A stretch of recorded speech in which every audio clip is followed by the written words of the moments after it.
put on our shopping list? Oh, what a mouth-watering smell. Paimon would know the aroma of biryani anywhere. Let's go get some. We can still add it to the list. Well, if it isn't the Traveler and Paimon. Wasn't expecting to see you here. Hello there. Oh, it's been quite a while. Huh. So you two are still hanging out together. Dehya, didn't you say last time that you were gonna head back to the desert? I said I was going to resign from being her bodyguard, not that our friendship was over. We're still the best of friends. The Homayanis also still post jobs from time to time. Their pay is always generous, so me and the other mercs never pass them up. I told Dehya to just stay at our place when she took one of those jobs a few days ago. My parents were delighted. They even said that it always felt like we were missing someone whenever Dehya wasn't around. That sounds like something they would say, all right. They're always so welcoming. Anyway, the job is already taken care of, so I was gonna head back to the brigade as soon as I finished a little shopping. But the master kept insisting, and I ended up staying for another day. You can stay for as many days as you want, Dehya. Father hasn't even gotten around to treating you to his best dishes yet. You know I'm not the kind of person to stay put in one place like that, my lady. Don't worry, though. There'll always be next time. But she said they'll treat you to the best dishes! Paimon can't believe you can still refuse that! But wait. Didn't you say last time that you would take me on a trip to the desert? Why don't you just take me with you today, when you leave? There are so many places I still haven't visited yet. I'm sorry, my lady, but no can do. There's still a few things I need to take care of back at the brigade. Besides, the desert hasn't exactly been the most peaceful place lately. Oh, come on. Not this again. That's also what you said last time and the time before that. I know, I'm sorry. Just give me some more time, and I promise I'll plan the best trip ever for you. All right, fine. To be perfectly honest, it's not that I wanted to go, it's more like I feel like something is off about you lately. Ever since you first set foot on the estate a few days ago, you've been acting anxious and even paranoid. Have you been delaying our trip because you've run into some kind of trouble? Nah, are you kidding? You're worrying too much. Would you swear on that? Friends shouldn't lie to each other, you know. I wouldn't pry any further if you're willing to swear on what you just said. But if something really is bothering you, then just tell me. You know I'll help you however I can. Oh, looks like Junior's was onto something. You're too perceptive, my lady. Seems I can't hide anything from you. I just thought that nothing good could come out of telling you about the messy happenings of mercenaries. Knowing too much only leads to more trouble. Mercenary life is a dog-eat-dog world where Mora reigns supreme. Everything operates on a completely different set of rules. That doesn't change anything about what I just said, though. We're still friends, and I can only support you if I understand what's bothering you. My lady, you're not gonna stop until you drag it out of me, are ya? All right, I'll share what I know. Let's go somewhere else first. This isn't exactly the best place for a discussion. Okay, let's talk here. Just try not to draw any extra attention. As you may already know, the Eremites have both a lot of mercenaries and a complex organizational structure. Many mercs are no different than me, just going around looking for jobs to earn some mora. My brigade is called the Blazing Beasts. We're not a large group, but every member is loyal and brave. However, not all Eremite brigades are like mine. Some are willing to cross all kinds of lines for the sake of mora. The most notorious is a faction known as Deshret's Relics.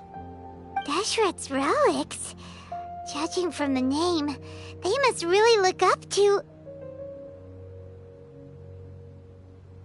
Yep, you got it. I've heard that you've already crossed paths with Ain al-Akmar.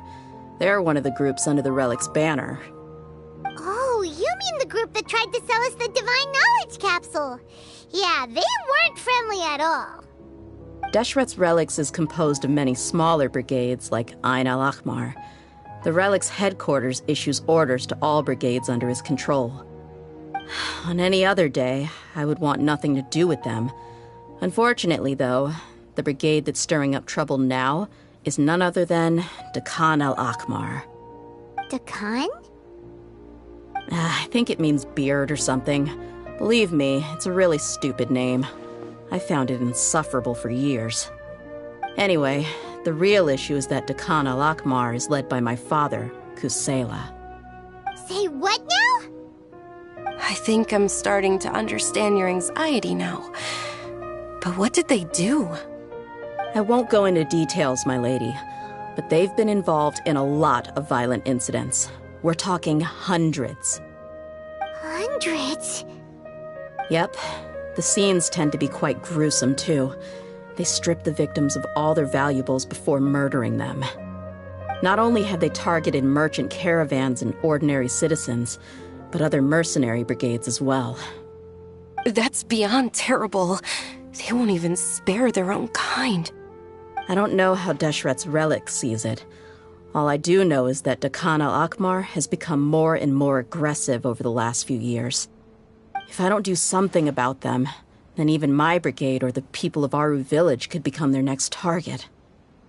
I just wish I knew what's driven him to do this. Yeah. How can your father do such terrible things? I don't know. People change. He's always been pretty pathetic. But at least in the past, there were still a few lines that he wouldn't cross. That's setting the bar pretty low. I mean, if he was even remotely decent, then why would I have to leave the brigade and cut all ties with him? He was loud and foolish, with no real sense of purpose. Instead of doing anything useful, he spent most of his time drinking and chasing after women.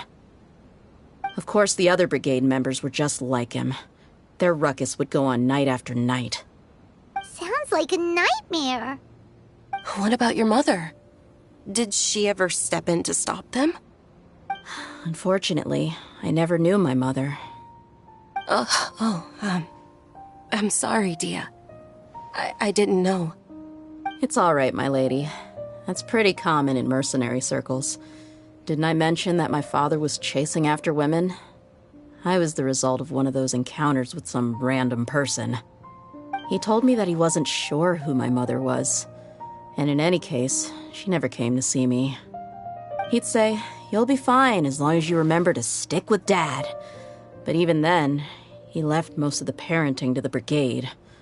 The one thing I do remember is that he used to tell me stories. But the problem was that he had terrible taste.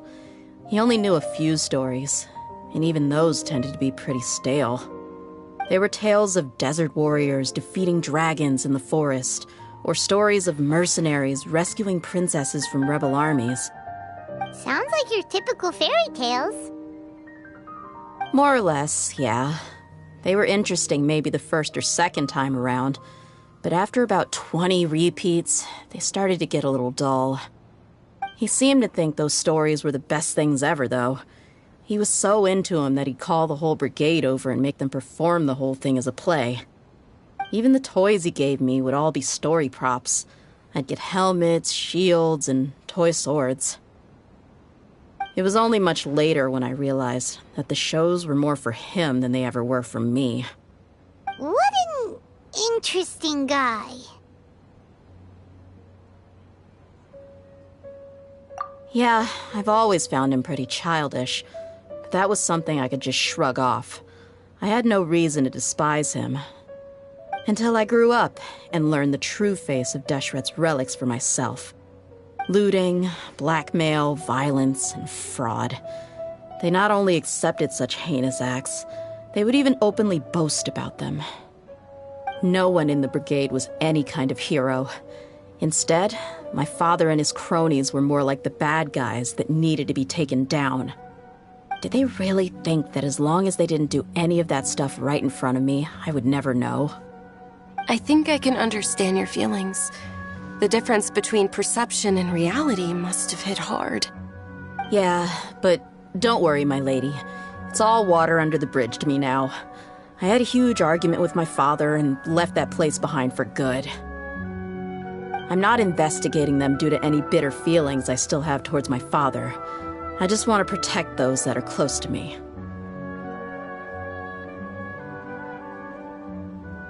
Yeah, I told the boys to gather as much information as they could. Most of the reports concern violent incidents, but there's also some talk of smuggling. I see. But isn't this investigation incredibly dangerous? It is, but every mercenary lives life on the edge. It's a lifestyle that I enjoy. That may be true, but it'll be impossible for those who care about you not to worry. Well, now you get why I didn't want to share any of this with you. What should we do? They both have valid concerns. Huh? But there's no need for you to get caught up in this mess, too.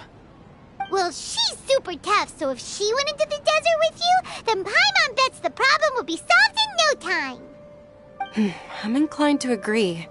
I'd feel a lot more at ease if you took her along to help. I'll wait for news from you in the city until then. Please, stay safe. I'm honored that you care so much for me, my lady. All right, then let's get moving. Our first stop will be Caravan Rebot, where we can catch up a bit with my fellow mercs.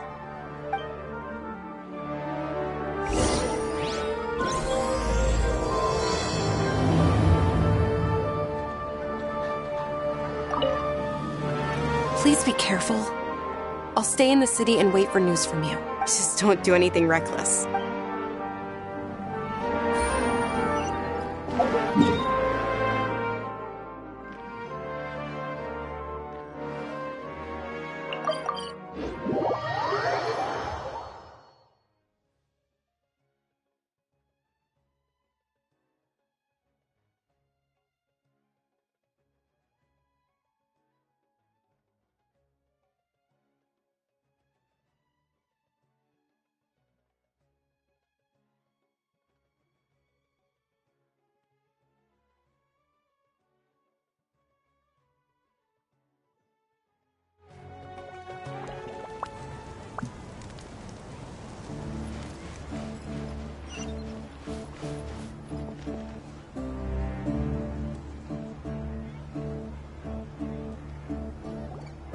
Hey, Dehya, you're back. Are these two friends of yours?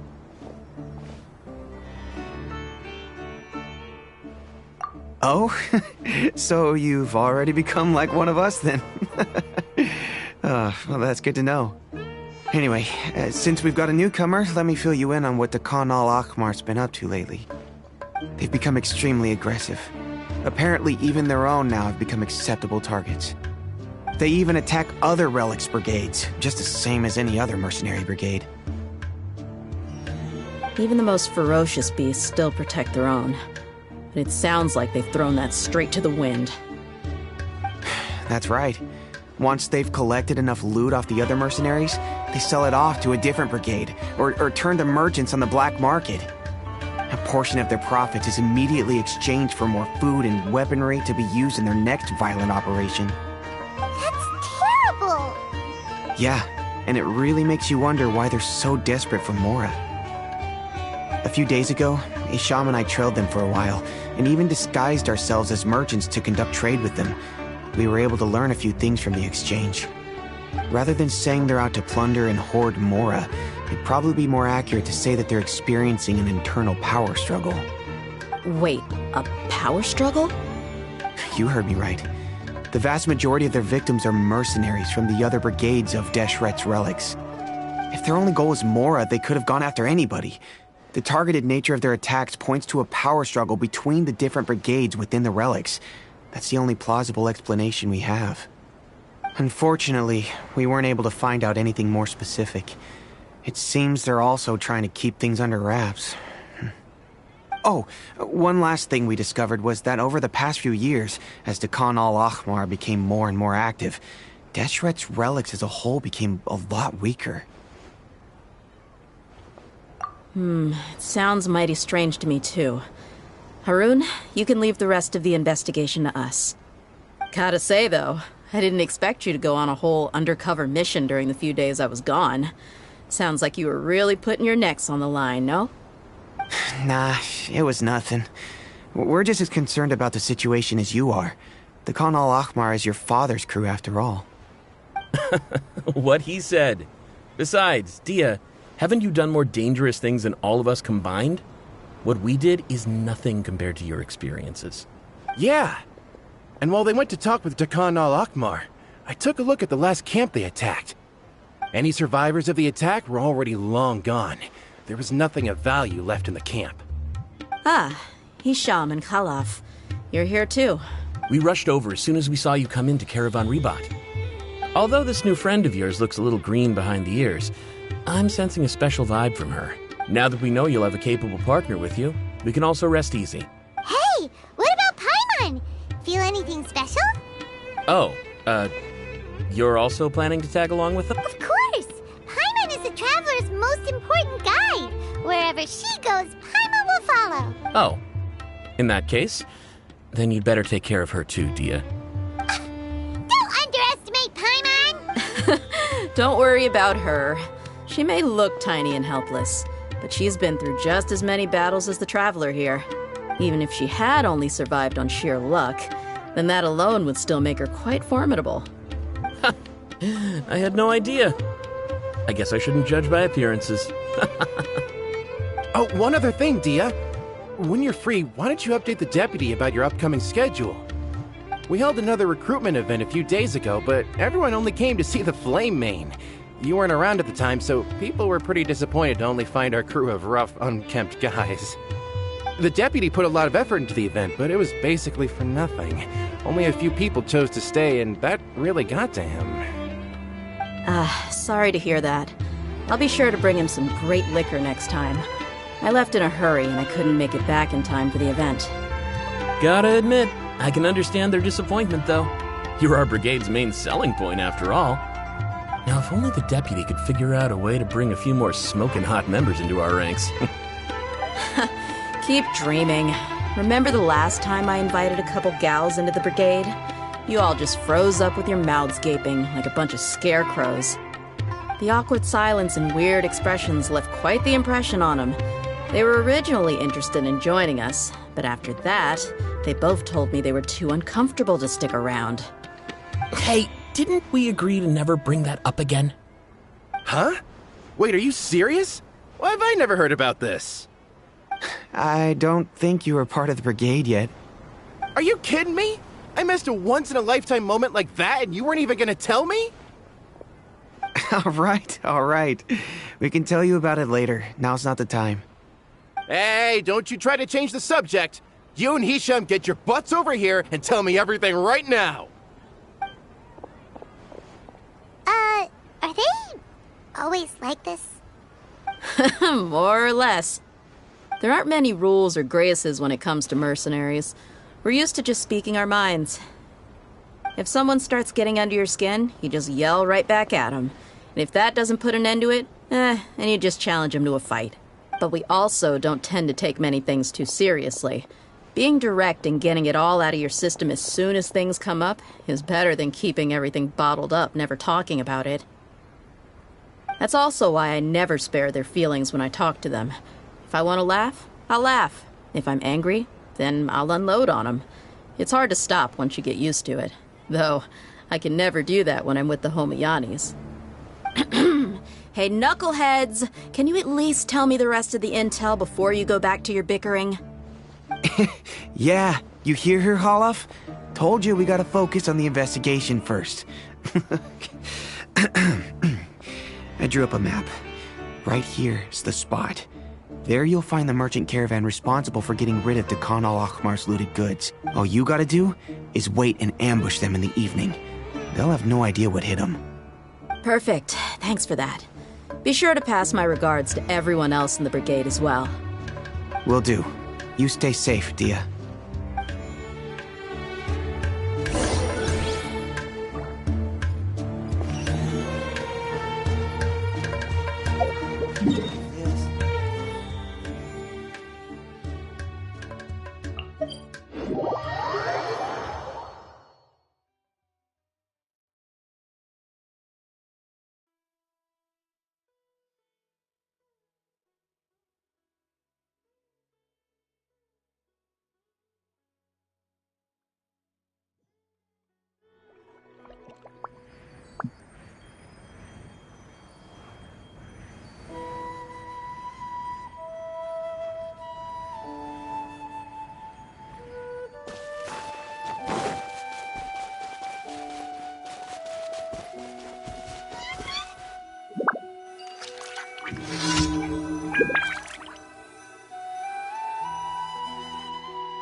This should be the place. Let's find a spot to hide and bide our time.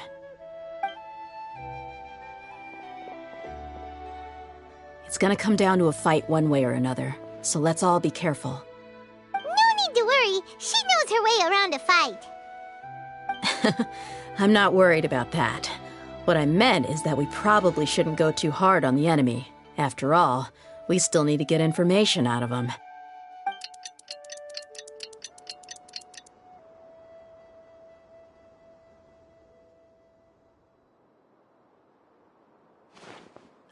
Here they come. You ready? Let's not give them a chance to react and end this quickly.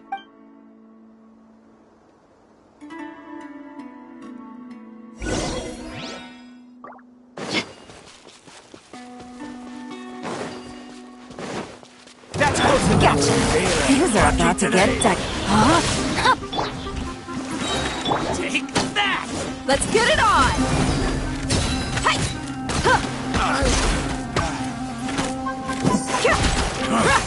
You want this? I'll be back.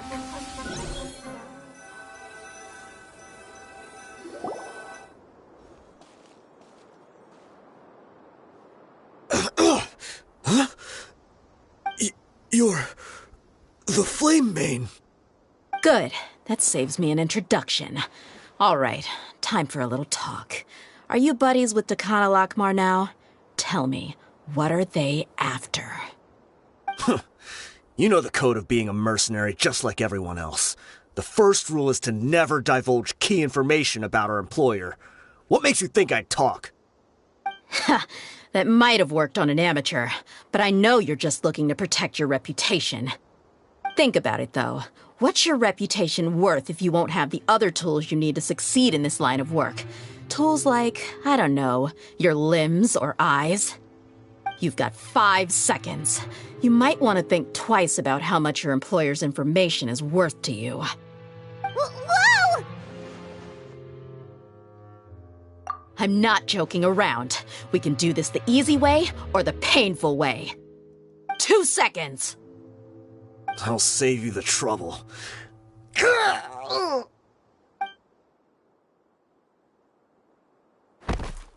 Huh? Are you crazy? He tried to bite off his own tongue. Quick, search the area for any first aid supplies. I definitely didn't expect him to go that far. Thankfully, the wound wasn't too deep, and he just passed out from the pain. But why would he be so extreme? I just wanted to test his mettle. You can get a lot of mercenaries to talk just by threatening them. I didn't expect him to be willing to go through so much pain just to deny us some intel. Well, he's out cold for now. We could wait for him to wake up, but maybe it's not a good idea to interrogate him any further. What should we do? Yeah, don't worry about it. It'll be a waste of time to interrogate him again after that. He might just hurt himself again if we start asking. There are lots of goods around here. Let's search the area. Maybe we'll be able to find something. I'm really sorry.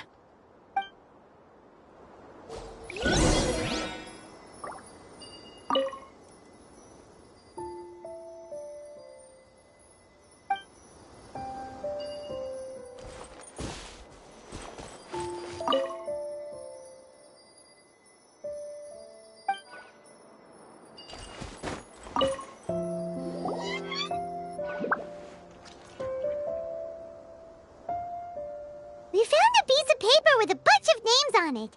Maybe it's a record of something. Let me take a look. If this really is a merchant caravan, they should have a record of their transactions. Yep. I see an entry for Dakana Lakmar right here. Kusela, Idrisi, Bashar, and Takriti. All familiar names. Dakana Lakmar has been trading for a hefty supply of food, weapons, and medicine. It seems that in the past, they used to receive some canned knowledge as well. This caravan is just one link in their logistics chain. Once in the rainforest, the caravan will exchange the looted goods for mora, and the funds will then be passed to a specific person. That person will then pack the caravan full of necessary goods, which will then be brought right back to Dakan al-Akmar. Wait, why is there no mora value recorded for the final transaction? No value? Yeah, every transaction before the last one was marked with an exact amount of mora, but the final one, where they paid for everything to be brought back to the desert, was simply marked as delivered. Perhaps. But they couldn't have known how much they would make off selling the loot. Do they not care about profit margins at all? Anyway, the next part's the records of the goods themselves. There are a lot of entries. Everything was probably sourced from the rainforest. Huh? What's wrong? Shazamon Homayani? Homayani? You mean Dunyarzad's family? Could it just be another family with the same last name? I'd be surprised to find someone with the exact same first and last name. Shazamon Homayani is Dunyarzad's father, and the head of the Homayani family. Just what the heck is going on here? I'm sorry, you're right. I'll consider what we found and not jump to conclusions just yet. But what this piece of paper confirms is that the Homayani family has been providing goods to Dakan al-Akmar. What if the Homayanis have been kept in the dark and don't know they've been trading with Dakan al-Akmar? That's a possibility, but if that was the case, why is this caravan specifically named Shazamon as their person of contact? They could have just as easily bought goods such as food and medicine directly from Caravan Ribat or Port Ormos. Yeah, funding violence and looting. The brigade gets the goods, and he is paid the proceeds from the sale of the loot. But why would he do something like this? It's not like the Homayanis are in need of money. I honestly have no idea. I've been to their estate many times, and I've never noticed anything suspicious. The only potentially large expenditure I could think of would be the treatment costs for Dunyarzad's Elazar. Maybe they borrowed a lot of mora in the past? But that's still just a speculation. I don't think the master would stoop so low to make mora.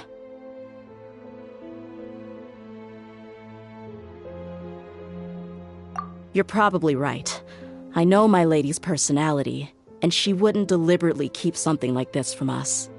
But what should we do now? All we found is just another mystery.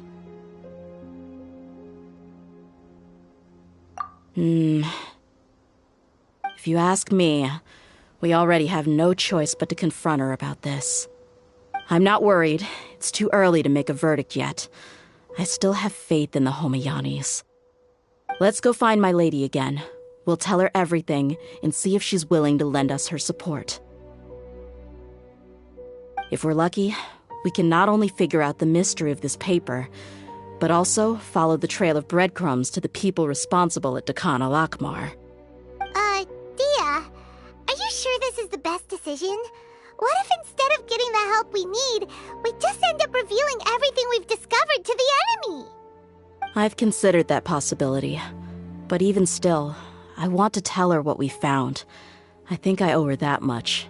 True friendship is built on trust. She showed genuine concern for me when we first brought up the topic. I can't repay her kindness with doubt and suspicion. That's not how I deal with people. You're right. Paimon wants to trust Dunyarzad too. Yeah. Let's pay another visit to Sumeru City.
We're back, my lady.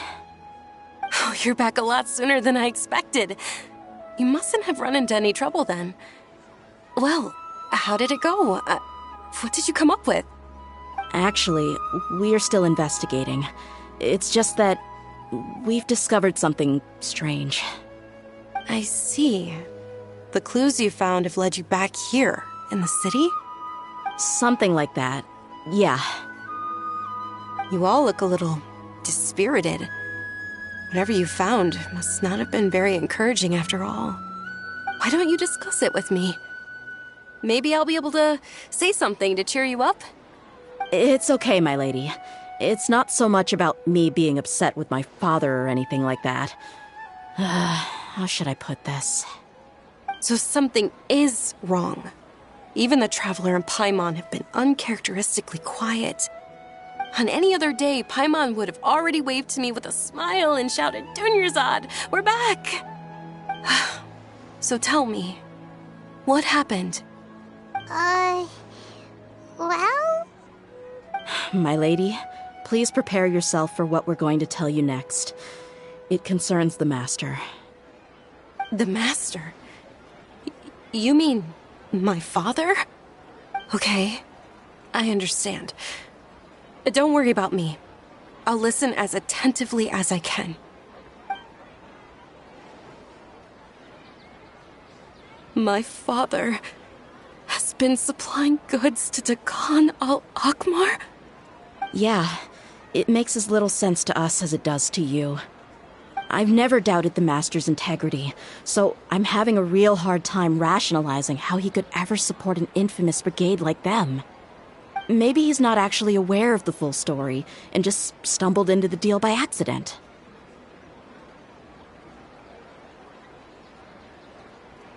I can't help but agree with the Traveler. Huh?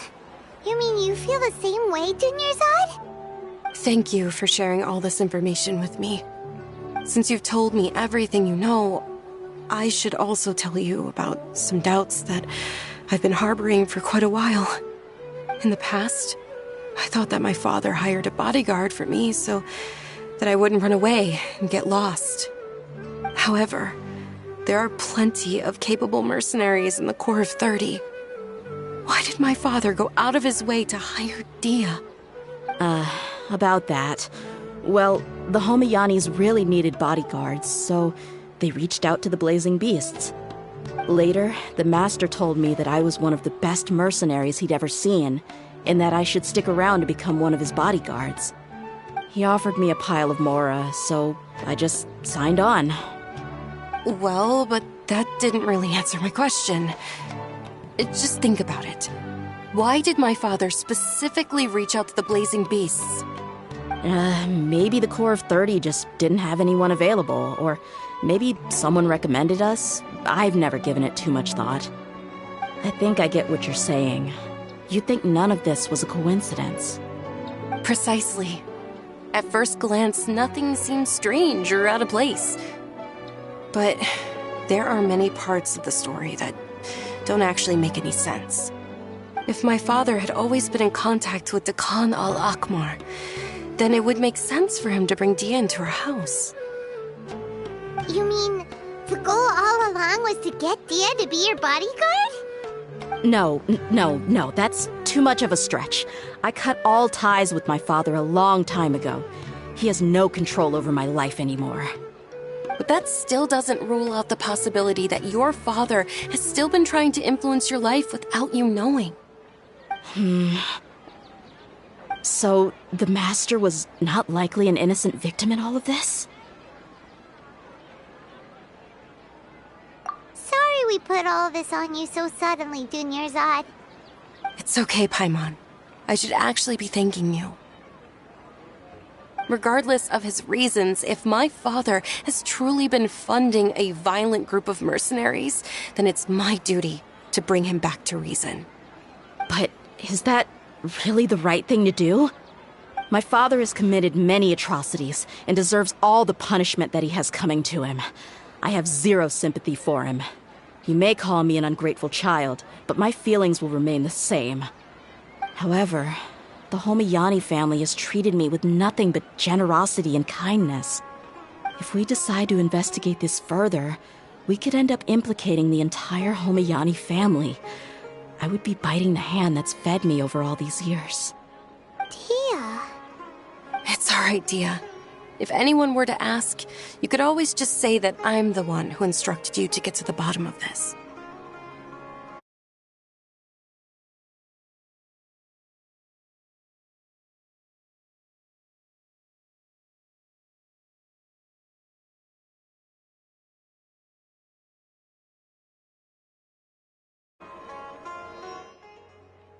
You don't have to do that, my lady.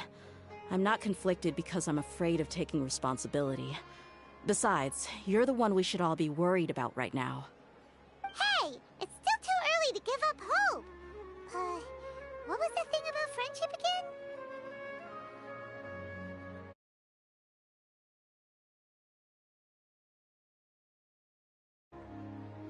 Right, yeah, trust! You said that yourself, Dehya. Besides, there's no point on getting all riled up before we've confirmed all the facts.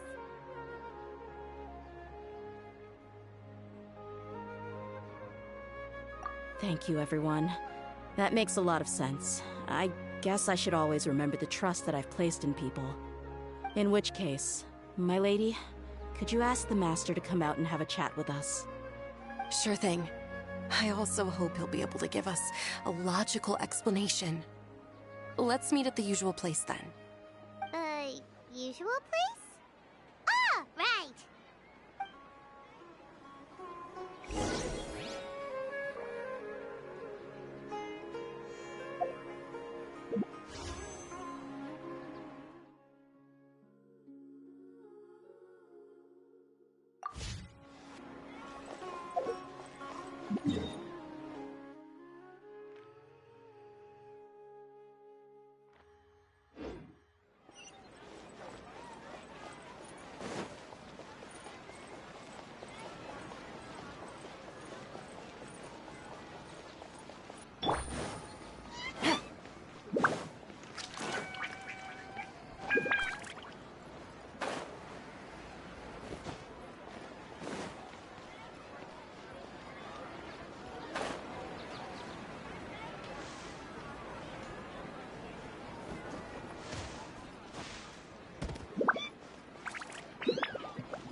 Thank you for coming, sir.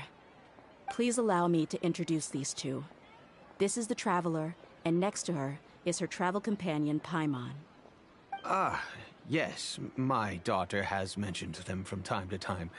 It's a privilege to finally meet them in person. But we may skip all the pleasantries for now. What is the important matter you wish to discuss with me today? Well, we wanted to bring this transaction record to your attention. There's something on this record that we're all pretty curious about. So, that's what you found? Huh. Seems like I can't keep everything from you much longer. If you wouldn't mind, we'd like an explanation.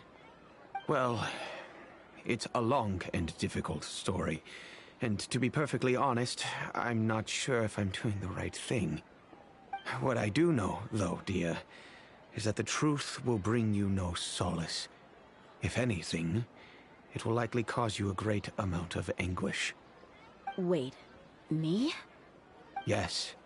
I understand perfectly why you came to see me. And I am touched by your collective commitment to do the right thing.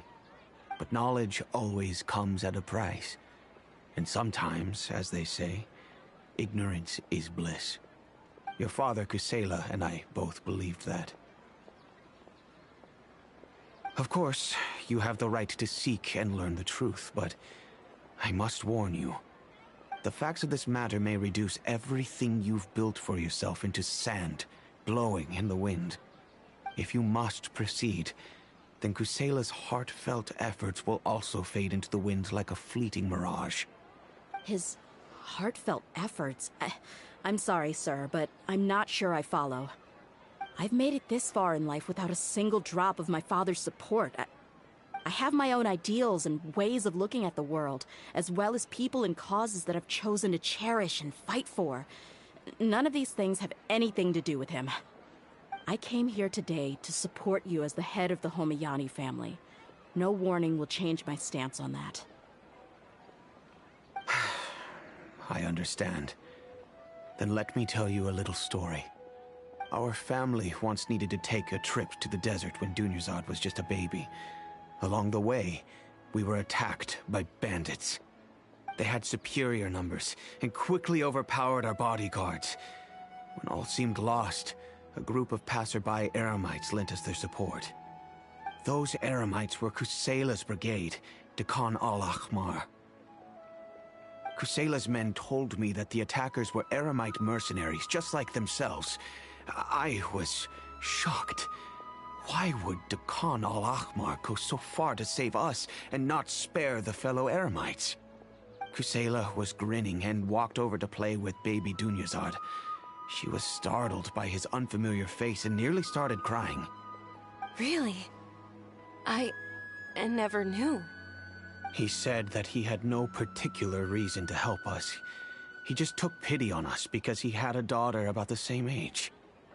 We started talking about our children, and I sensed that he was a devoted father.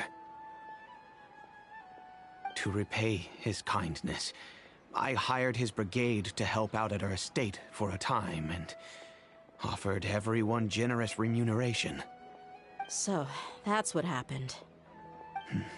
It was many years before I saw him again. I almost didn't recognize him the next time he came knocking on my door. The man I knew to be strong and healthy had been reduced to a shell of himself. He couldn't even walk anymore without his cane. So, what happened to him? He was perfectly fine when I left the brigade. I'm not too sure myself. The only thing that didn't change was his cheery disposition. He said there was absolutely nothing to worry about and that he had gotten into a fight. That was all. He then suddenly asked me if Dunyarzad, now that she had grown, would need a bodyguard of her own. At the time, Dunyarzad was going through a particularly severe bout of her Elazar. There was no need for her to have a bodyguard when she could barely leave the house. But he kept coming back to the topic. Come on, it never hurts to be safe. How do you know a bodyguard won't come in handy one day? I was completely lost at first, until he recommended the Blazing Beasts, and in particular, a mercenary named Dehya. So he was the one who recommended Dehya to you. Indeed. He didn't say it out loud, but it was clear that he saw Deshret's relics as an evil group who would eventually corrupt every member in their ranks. He was already beyond redemption, but he hoped that he would be able to detach his daughter from the vicious world of mercenary life. If Dehya could stay in my house and keep working as a bodyguard, then gradually her affinity for the desert would decrease, and she'd be able to leave her previous life behind. And that's why you offered her such generous compensation? Yes, but not just because of that.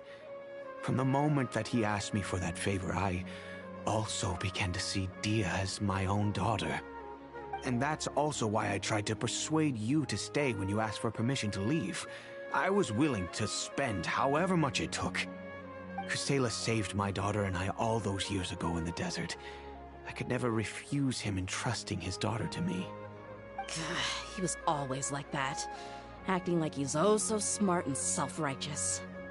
Kusela said that he'd reimburse me for a portion of Dehya's fees. I refused to take any mora from him, but he'd always sent me funds anyway. Eventually, I just accepted them as a token of his gratitude. And that went on for a while until I received another letter from him a few years ago. The letter contained a request to help him buy food, weapons, medicine, and even explosive materials. Wait! Isn't that around the time that Dekan al-Ahmar started becoming more aggressive? That's right. When I started to hear some nasty rumors, I became wary. I wanted to meet him face to face to discuss things. But by then, He was no longer receptive to my requests to talk. If I had to guess, it's probably because he doesn't want to put Dehya at risk. That thought occurred to me as well. I figured that he probably came to me for help because he had nobody else to turn to. After some deliberation, I decided to send him some food and medicine. I turned down all his requests for explosives and weaponry. I am aware that even such a reduced gesture of support could lead to others coming to harm, but I could not simply reject his plea for help. In the end, it probably was the wrong decision. I plugged my ears to the rumors and just chose a solution that made me feel least guilty about myself. If you can, please tell me where he is now. None of the things he's doing right now make any sense if he's just trying to keep me from getting tangled up in his world. If all he wants to do is steer clear of me, then maybe he shouldn't have brought me into this world in the first place. Oh no. Dehya, please don't feel that way. I'm just angry because I can't wrap my head around any of his actions. Another way? I don't know. I knew him, and he was nothing more than a childish brute. I can't understand what's going through his head. But I guess you do have a point. We haven't uncovered the whole truth yet. We still need to figure out his exact actions and reasoning for these last few years. I'll do my best to help. Of course, anything between the two of you would need to be resolved between you and him alone. I don't know Kusela's exact whereabouts. Outside of supplying his brigade with some goods, I tried my best to avoid getting involved any further with him. However, there's a man on the list named Jawed. He used to be a mercenary in the desert and is now a member of the Corps of 30. He's responsible for supplying weapons and liaising with the Dakan al-Akhmar's merchant caravan. I think he should know Kusela's whereabouts. I've heard that he likes to have a few drinks alone and enjoy the cool wind at night outside the tavern. Maybe you'll be able to find him there. Understood. Thank you, sir. Then I guess this is bye for now, unless... I'll stay and be with my father here. To be honest, I'm still a little dazed and haven't finished processing everything quite yet. My father has indeed done something wrong, but if I think about it, I'm also not sure if there was a right way to handle this problem. I feel like our only course of action is to turn everything we know over to the Corps of 30 and let them render judgment. Yes. I am prepared to accept whatever verdict they choose. It's time to face my mistakes.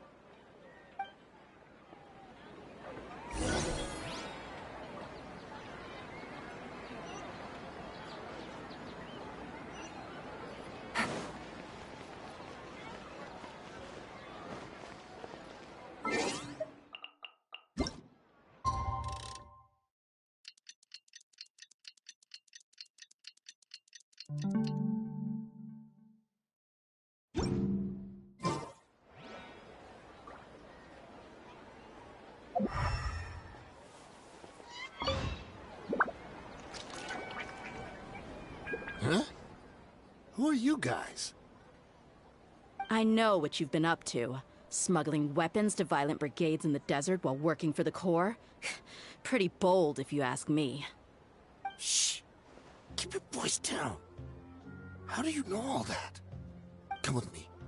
We should take this elsewhere. I'll be happy to talk things over once we're somewhere private.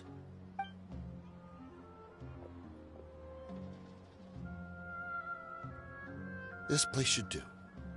All right. Back to my question. How did you all know about me? Don't worry about that for now. You know what kind of punishment you'll face once we report you to the Corps, I assume. Wait. There's no need to jump the gun. Let's talk this out. What are your terms?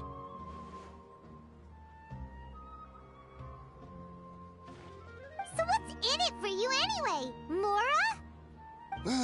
Well, I was a little tight on money at the time, and Kusela took good care of me in the past. I waited in my mind, and I couldn't find a reason to turn the opportunity down. I wouldn't only be helping my benefactor, but I could also make some quick Mora. Let me tell you how it is. We're investigating Khan al-Akmar, and we're gonna put an end to their operations. If you provide some help for us, then we might just put in a good word later to reduce the terms of your punishment. Hey, why don't we discuss this a little first? Listen, I made quite a bit of Mora from my last run. Just give me a number, and I'm sure we can... Shut it. My patience is running out. You should know when a mercenary is after something other than money. All right, sheesh. But you gotta promise you'll put in some nice words for me later. They're always on the move. Here's the spot they were at the last time I made my delivery to the desert. Feel free to go have a look. I'm just telling you, though, it's not on me if they're not there anymore. Sure. And then you can forget about any nice words from us. Hey, come on. Now you're just being unreasonable. Really? And how do I know you're not leading us straight into a trap? Don't forget, you're the one with no bargaining chips. All right, I get it. Why don't you go take a look, and if they're not there anymore, I'll try to figure out something else for y'all. Now that's more like it. Let's move. And as for you, try to stick around the city until we get back. You don't want us to call the folks from the Corps and have them drag you back to the city.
Seems like we're in luck.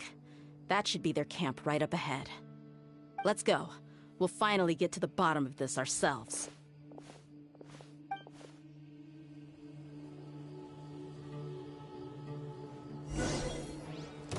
I'm here to see Kusela.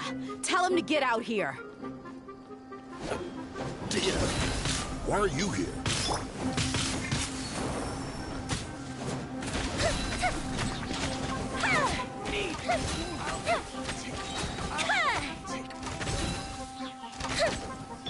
Busted. No, my sword.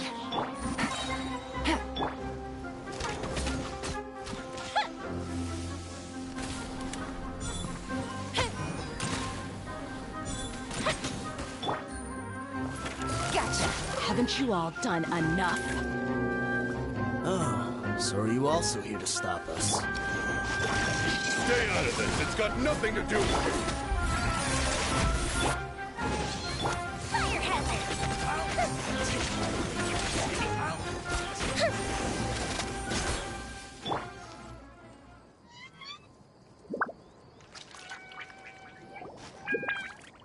Oh, she's so strong. Enough fighting. We all know each other, and I don't want to take things too far. Just bring Kusela to me. There's no use hiding him anymore. Did you understand a single word I just said? Or do I need to bash your skull in some more? All right, everyone, let's all just calm down for a second. Dehya, the boss can't come out and see you anymore. He died a long time ago. What? Seems like you've been out of the loop for a while. Guess that's for the best, though. At least, that's what the old man wanted. When did he die? What happened to him? A few years ago, Kusela broke up Khan al-Akmar and went to the Deshret's Relics headquarters by himself. So is that when you guys started acting up? We would prefer to call it taking revenge. Every last person in Deshret's relics must pay in blood for what they did.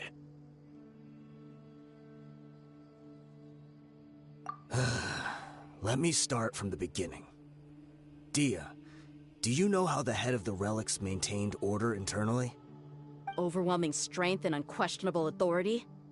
Those were a part of it, yes. But just those on their own weren't enough. They had another tool at their disposal. They called it a person's record. Regardless of whether they joined by their own will or were coerced, every person in Deshret's relics were forced to leave a record of themselves at headquarters. Whether it be their deepest sin, some unforgivable act, or their most immoral exploit, the record served both as a symbol of loyalty and the perfect material for blackmail. That's precisely it. Every one of us have a record. Me, Bashar, Tikriti, and all the boys who grew up with Dehya and ended up joining our ranks. But you, Dehya, you were never asked to provide a record, were you? I never even knew this was a requirement. You were probably the only person in all of Deshret's relics who didn't know about it. Ever since you were born, Boss had been trying to shield you from this organization's sinister rules. Not only that, but he also banned all of us from committing any nefarious acts. He said he'd take care of the dues we had to pay regularly to headquarters. But in the end, he was just an ordinary person. What could he do? He was forced to go to headquarters again and again to account for missed dues and incomplete records. He'd come up with all kinds of excuses and get beaten up as a result. We all knew he was doing that for you. He wanted to get you out of this world, no matter what it took. And that's why he became a shell of himself and couldn't walk without a cane. Wait, but that doesn't make any sense. I didn't know about any of this, and I'd never seen him get injured or beaten. Because you were too young at the time. How would you ever tell between wounds from a beating and wounds from battle? When you left home after that final argument with him, he seemed to age by a decade overnight.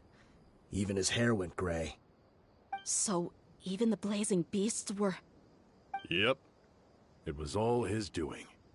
Had he not arranged them to come to you, you probably would have been reduced to a pulp before you ever left the desert.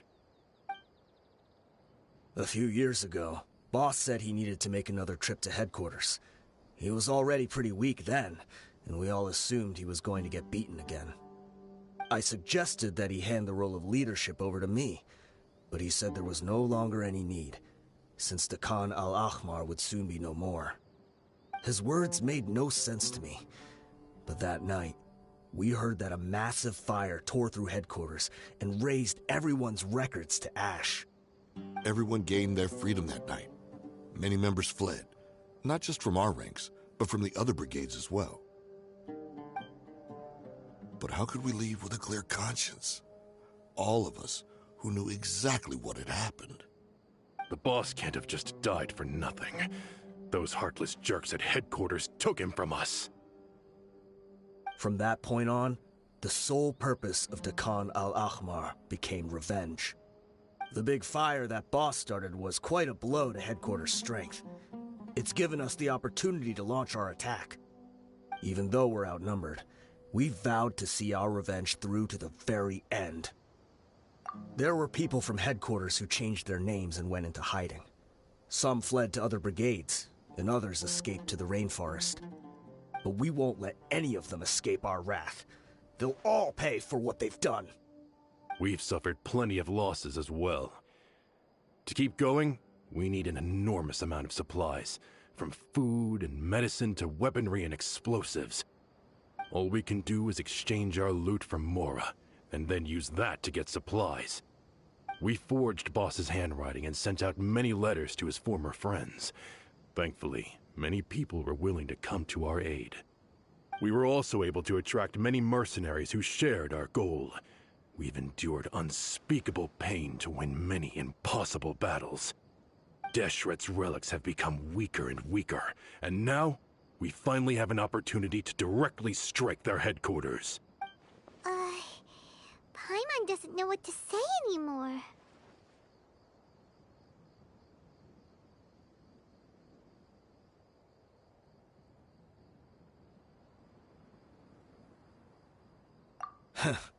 We do know right from wrong, but we were sinners from the very beginning.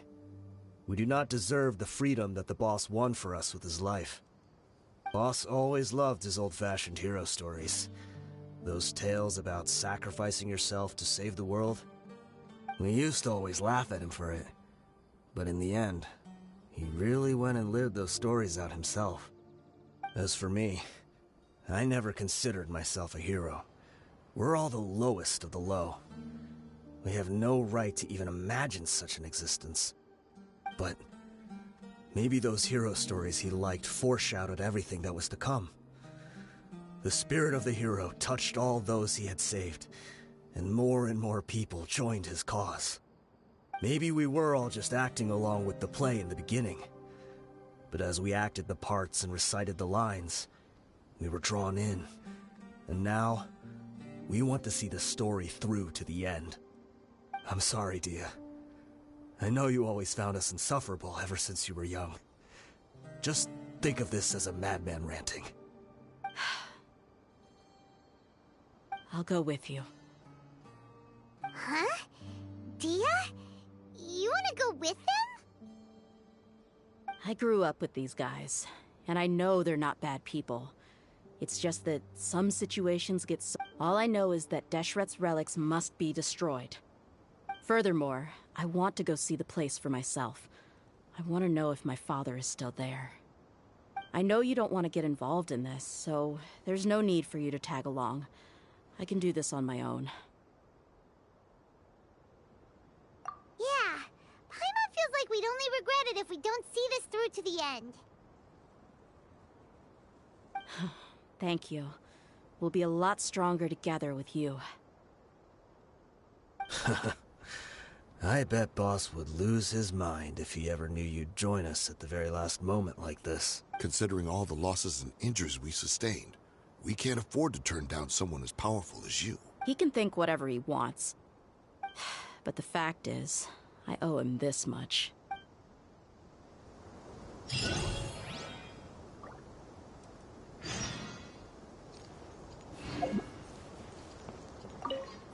What a bummer. I just had to get injured now, right before the final fight. Be sure to punch one of them for me. Huh? I guess it all comes down to this.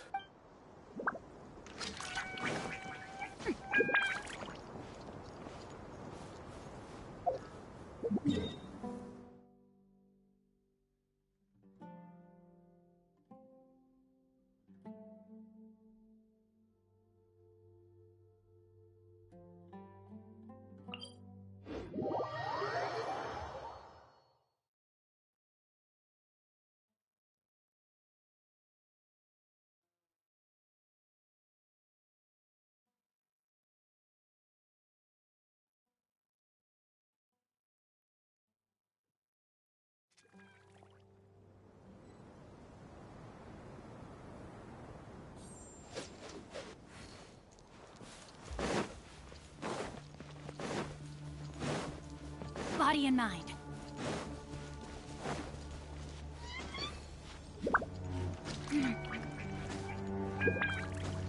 Time to act.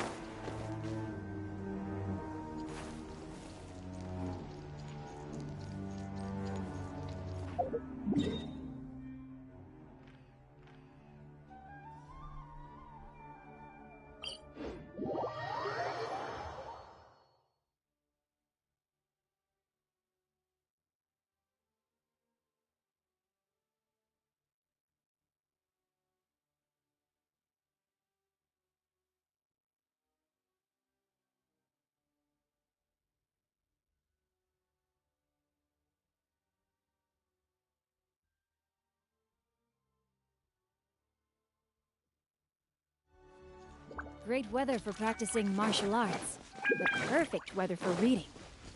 Hey, what's that ridiculous look for? You look as if you're trying to decipher some strange text written on...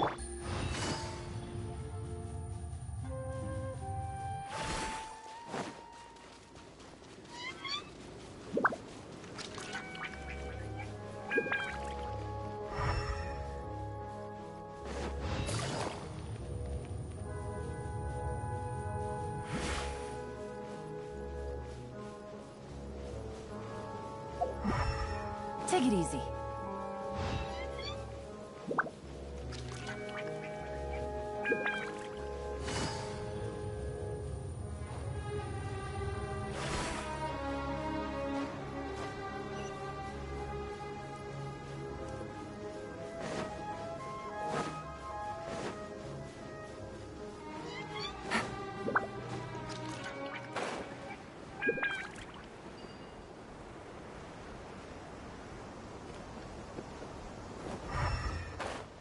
Is this the entrance? We sure didn't run into much trouble on the way here. Should be. I don't think they have enough manpower left.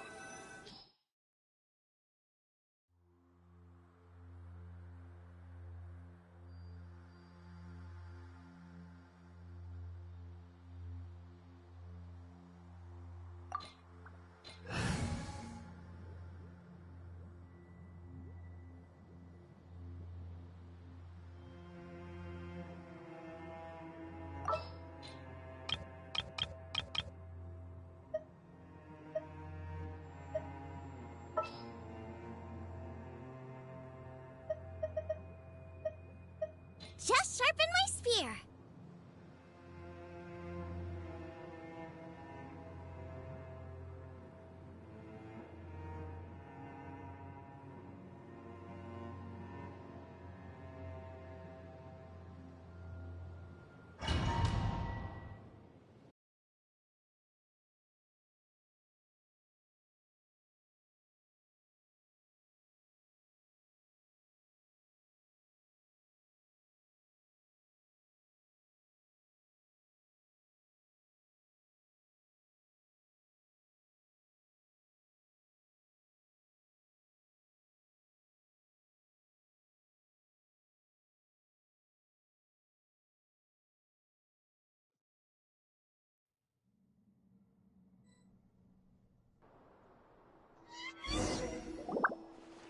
Wow.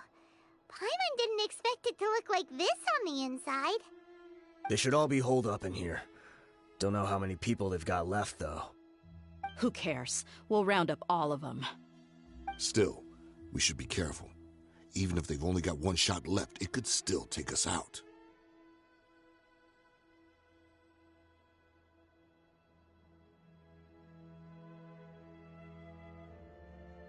Yeah, we'll know what they're really capable of once we've landed some hits on them. Deshret's relics may have been a force to be reckoned with before, but their name means nothing now. Yeah, they don't stand a chance with you here. I'll take the lead. I've been here once before.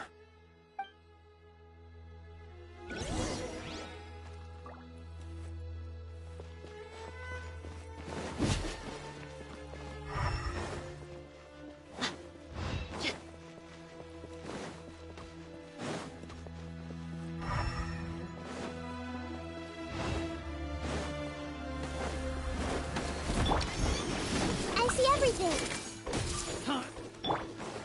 Emerge. Right here. Right now.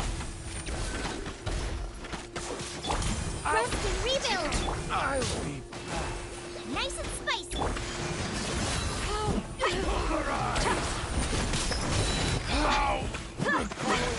A new punching bag.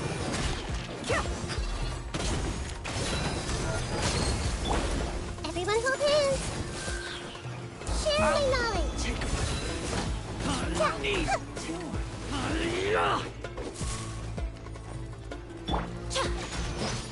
Emerge. Right here. Right now. That's close enough. Feeling lucky today? Come on, you coward! Covenant of the Deep. Yeah.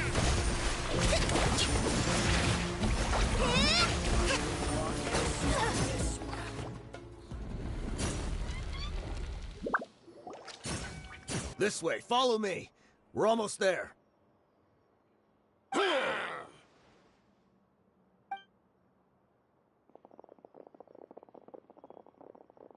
right. They went charging ahead without checking for any traps.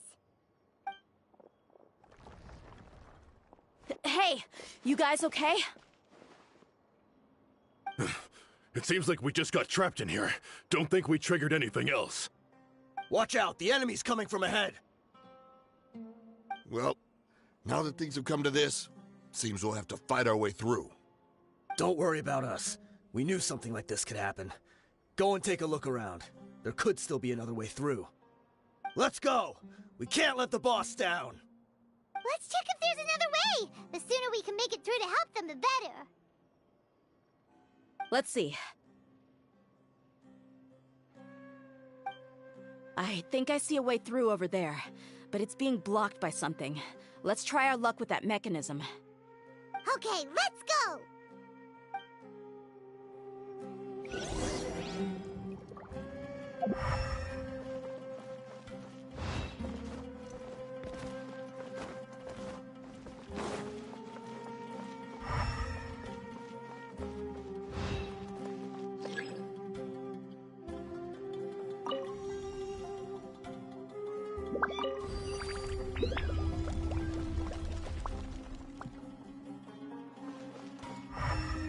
Let's move out.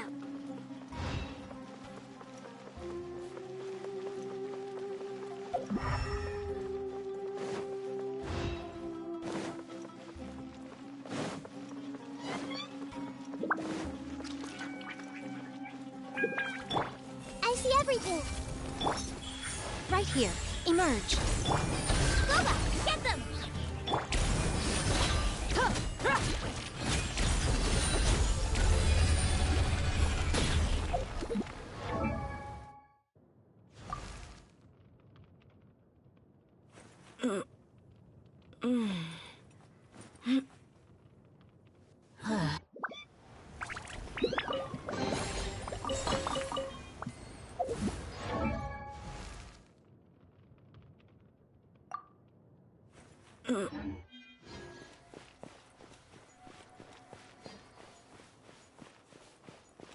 Another mechanism like the one before, but this one's being blocked off in the middle.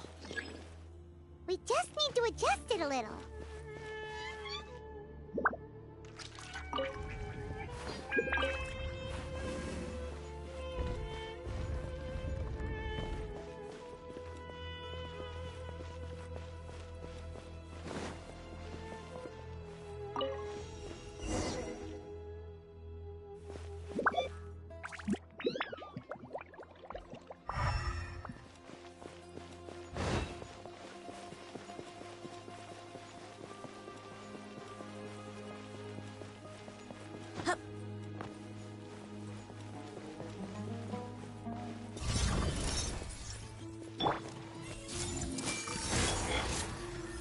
Make yourselves a move. Right here. Emerge. Let's get it on! Gloves off!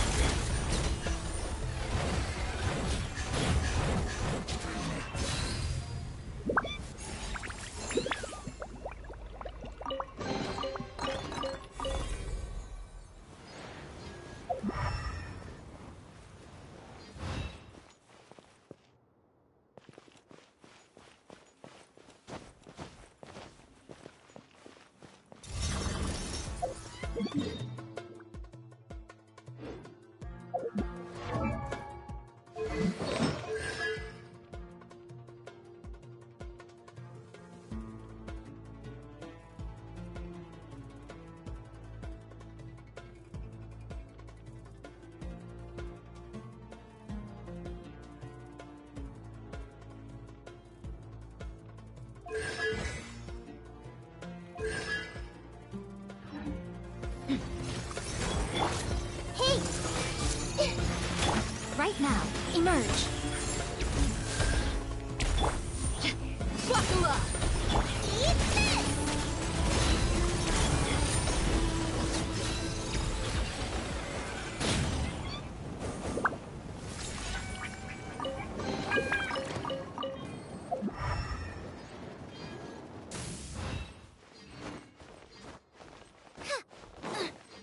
I wasn't expecting anyone to make it through from the other side. But as a desert dweller, I suppose we should be used to our folks defying all expectations. Don't waste your breath. You have nowhere to run. Run? Had I wanted to run, I would have fled 1,000 times already. I witnessed the golden age of Deshret's relics. Even if I could leave this place behind, all that awaits me now are endless days of humiliation and ruin. Even now, my brothers and I still believe in one thing. The greatest should never live to remember their fall.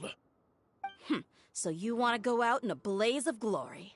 Let us draw our weapons! We will show them the true power King Deshret bestowed upon his followers. They are but two, while we hold within ourselves the entirety of the relic's glory. Wave 1, charge! Eliminate them! I love you! Share the knowledge! Right here. Right now. A sight to behold. Right here. Right now. I'll be back. Don't think that you've won. We're just getting started.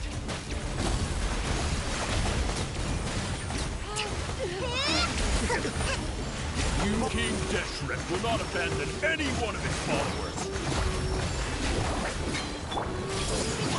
The Temple of Wisdom! Emerge. Right now. You asked for it! Is that all you got? We'll meet.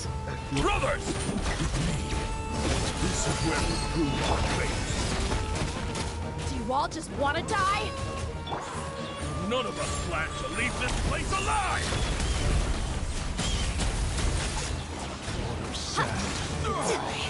But we'll meet again.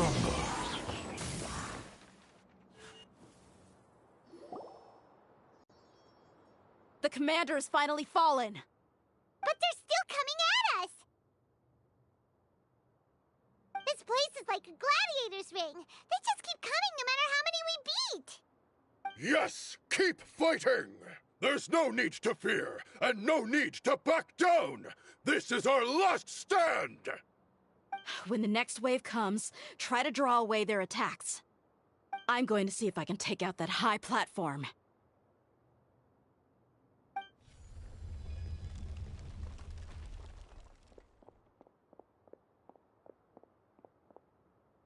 Get out of my way!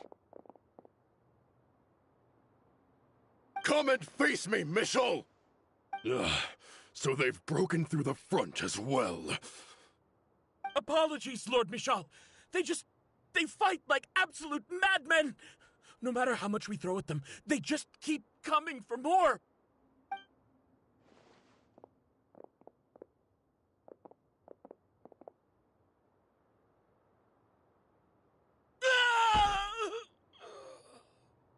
So, it would seem like this is the end. Time to pay for everything you've done, Michel. You think I would give you that opportunity? I will be buried in the sand alongside all the rest of our fading glory.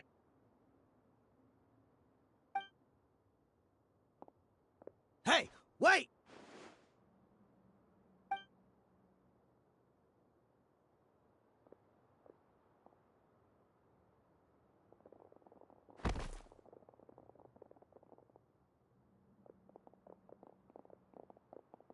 We were too late. It's over. There's no more need to fight. But if you're still going to cling on to your so-called mercenary's pride, then I'll give you all a good beating as well.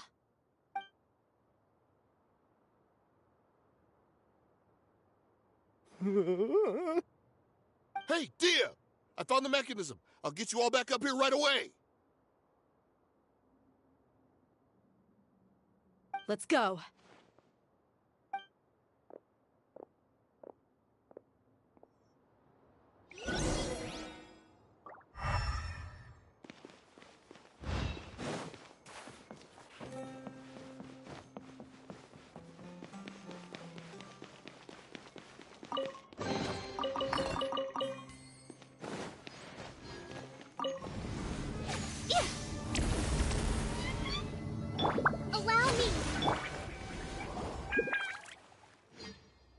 filthy rats? And why are you always pestering us?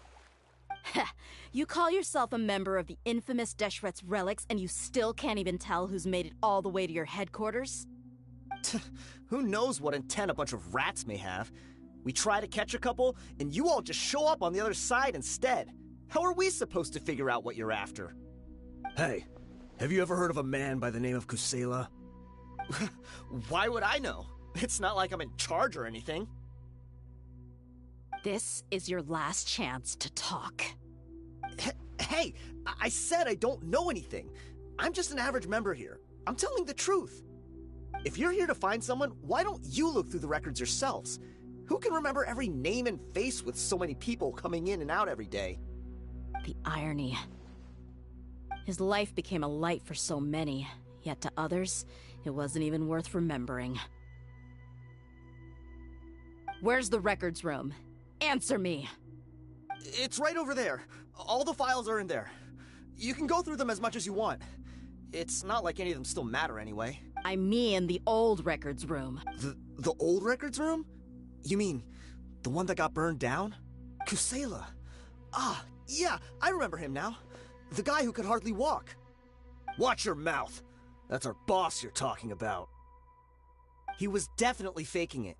We all let our guard down as soon as we saw him come hobbling in. But in the short time it supposedly took him to take a dump, he'd already gotten away and started a fire in the records room. He couldn't have possibly outrun us if he wasn't a fraud. And after that, Deshret's relics fell into complete disarray. Stop wasting our time. Every one of us here is perfectly aware of what he had done. Tell me, where is the old records room? It's just over there. Go see it for yourself if it means that much to you. There's nothing left in there but ashes. No human could ever survive that kind of inferno. Bashar, Tikriti, let's go. We'll leave the others here to guard these guys. Spare them no mercy if they try anything.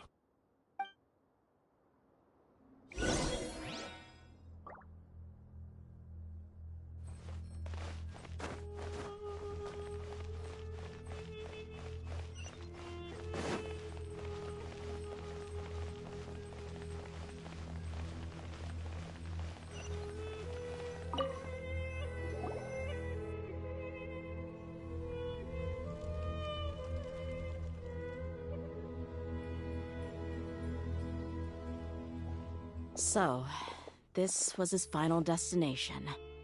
How did he do it? Getting past all the guards with a limp and sneaking in here to start a fire?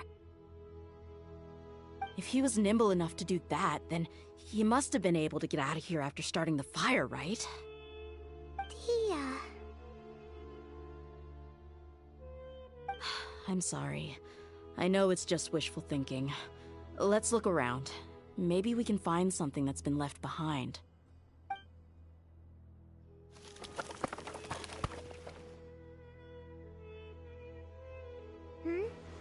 Is this a cane? It must be the one that Dehya's father used. Kusela. Thanks for everything, boss. We're fortunate to somehow find that cane after that fire. Let's split up and look around some more. What if something else has been left behind? But what else could survive a fire like that? Huh?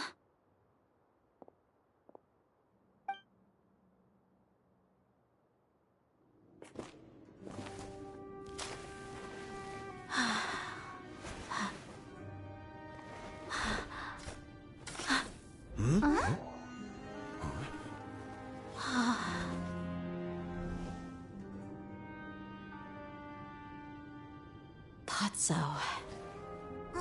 Wait! Isn't that the toy sword you played with as a child?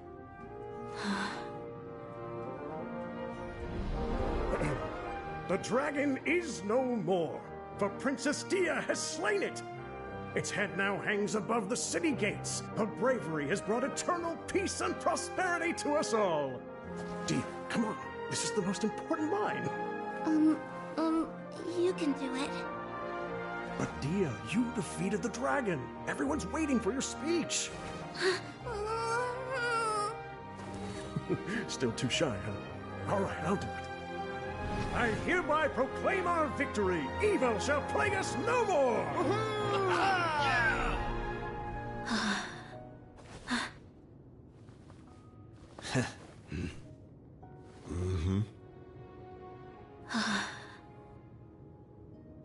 I hereby proclaim our victory.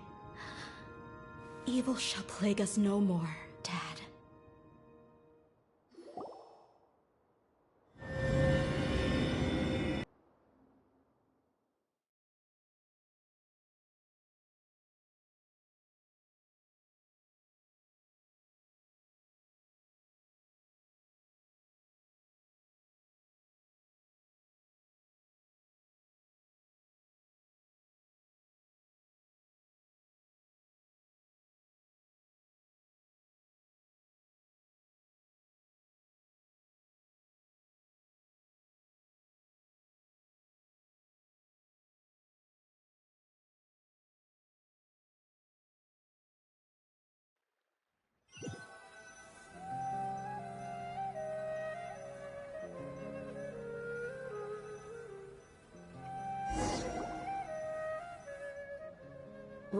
What's this?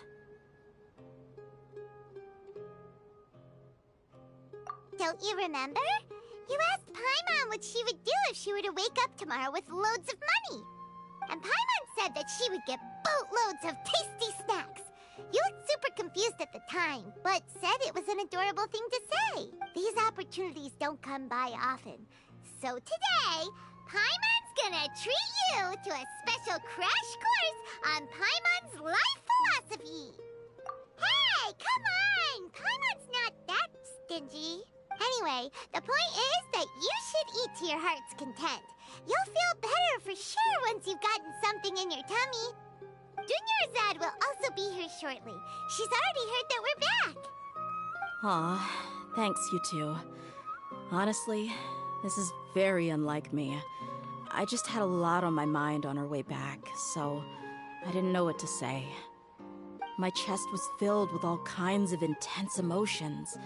They just shook me even more than all the feelings we've shared during our previous adventures. But when everything came to an end, those emotions also vanished without a trace, and I was left feeling more empty than ever before. It was as if I'd lost the thing that was most important to me. Yeah, you're right. To many mercenaries, Mora is the most important thing in the world. But perhaps to us, it's the most worthless thing of all. Idrisi and the others all used to say that they would quit if there was no Mora to be had. But when it came to avenging my father, there was no Mora to be made anywhere. My reality shattered when I found out that the father who always told me hero stories was in fact a bad guy. But look at me now. Am I any different? Despite all my promises about never forgiving him and never trying to understand him, I still went to such lengths to find out the truth, and nearly even shed tears for his sake. We're hypocrites, all of us.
Yeah, you're right. It's just a pity that we often only recognize our true feelings after it's already too late. You're back! Are all of you alright? Ah, there she is. Yeah. Many people from the Corps of 30 came over, and I just wrapped up everything with my dad. All I can do now is wait for their verdict. Huh? Dehya, you're looking quite down again. Paimon will explain. A lot happened while we were gone.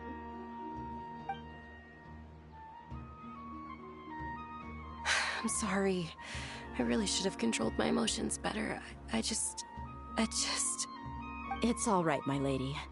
You were hurt by all of this as well. Truth be told, I'm starting to feel a little guilty watching you cry like that. Dehya, your pain must be even worse. You shouldn't need to comfort me. Hey, don't worry about me. If anything, this whole thing has finally shown me the difference between illusion and reality. My father probably thought that people could settle into new lives as long as they moved to a new environment. That thought has even crossed my mind a few times. It's like saying, what's wrong with adapting to a new life? However, there was always something deep within my mind that refused to accept it. This impulse brought me great turmoil, and even made me feel ashamed for turning my back on your father's kindness. But now that I consider it again, it all makes sense. The desert sands are a part of who I am, and I will never be able to lead a peaceful existence. I understand how you feel. That doesn't mean I won't be making any changes to my life, though. As an example, I'm now thinking about taking on some small odd jobs. It's just like Idrisi said.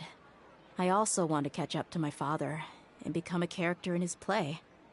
Even if the ending of the story may be childish and ridiculous, it won't really matter.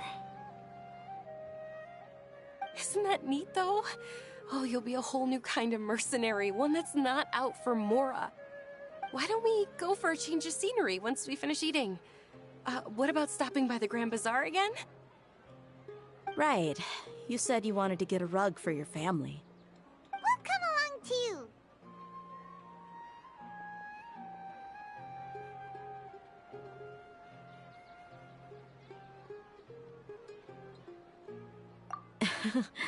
I can't thank you enough for taking care of me this entire time.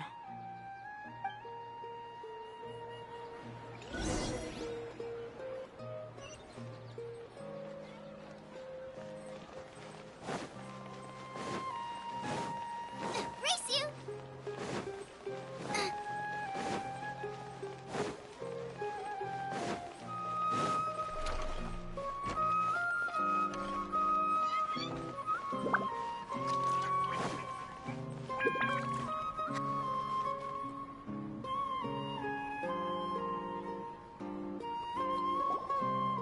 Oh, this rug here is quite something.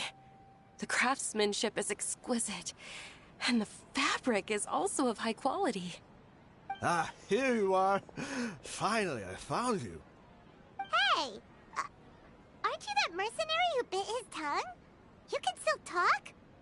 Wait, are you here to take revenge on us? What are you talking about? Do I look like I could take you all in a fight? I just came here to give you something. I'll be on my way to give myself up to the Corps after this. Once I woke up, I hurried to the Khan al-Ahmar's camp, but when I got there... Ah, so... Yeah, they told me I had joined the cause to repay an old favor from Kusela. Now that everyone's already turned themselves in, I might as well do the same. One of the injured members gave this box to me, and told me that it contains everything left in the camp. Thank you. No worries. We are all just living our own truths. There's no need to comment or judge anyone for it. So this box contains everything that Dehya's father left behind. Huh. It feels lighter than expected. Well, back in the day. But let's see what's inside. What's this? It's just a bunch of junk. Ugh, it kinda stinks. Perhaps it's just been left unopened for too long. A handwritten copy of a storybook. The paper's already yellowed, and it looks like it's about to fall apart. It was against the Academia's rules to possess books for personal use. If he was going to break that rule... That probably means and here are a few bags of Did he get those for you? Yeah, but who even leaves snacks in a box like this anyway? Forget it. Let me see what else is in here. A wool scarf, which... I'm sorry, my lady, but this is just the kind of man he was. He probably saw this box as some kind of personal trash heap and dumped any and everything in there. 2 empty liquor bottles. Tell me, you guys, are these the kinds of things that a normal person would leave behind? Huh? There's something in the bottle! Oh, you're right. All right, I got it out. It seems to be a piece of paper with some writing on it. The bottom part's all damaged from moisture, though. Let's hope the writing didn't smudge. I was suddenly seized with an urge to write a letter after finishing this bottle. I just folded it up and left it in the bottle, though. If I end up forgetting about it, it won't really matter. To Dehya. It's a letter for me? It's all right. I'll just read it out. My condition's becoming worse and worse. Can't even walk without a cane anymore, much less go out and have fun. Guess I don't have many days left. If you're reading this letter, then I suppose I'm already long gone. You were adorable as a baby. Everyone loved you. And regardless of whether you were crying or laughing, everyone enjoyed having you in the group. But once you grew a bit older, you were no longer nearly as happy or... Can you believe... Anyway, back to the point. To summarize, the reason being that... Wait, what? Surely, he must be joking, right? I don't know. Really felt like... But as fate would have it, I went out into the desert for a drink one day. You were just lying there, small and helpless. You were so tiny, but your cries were so loud they made my head hurt. I told Idrisi and the others that I had slipped up with a woman while out and about. None of them even doubted me. I'm sorry that I had to lie to them for so long. I was their most esteemed... Anyway, you possess the kind of freedom and kindness that we could only dream of. As far as how you should live your life, that'll be up to you to decide. That's the end of the letter. In the end, he was still thinking, I suppose, or I would have suffocated under the sand a long time ago. He was a good father to you. The fact that he wasn't a... Yeah. Do you already have... I do. I just have one. That there once existed a child, and that only under his care. If you end up finding any lead... Sure, I appreciate it. I wasn't expecting... I'll help too. Thank you. My life is certain, because no matter where I've gone, I've always been surrounded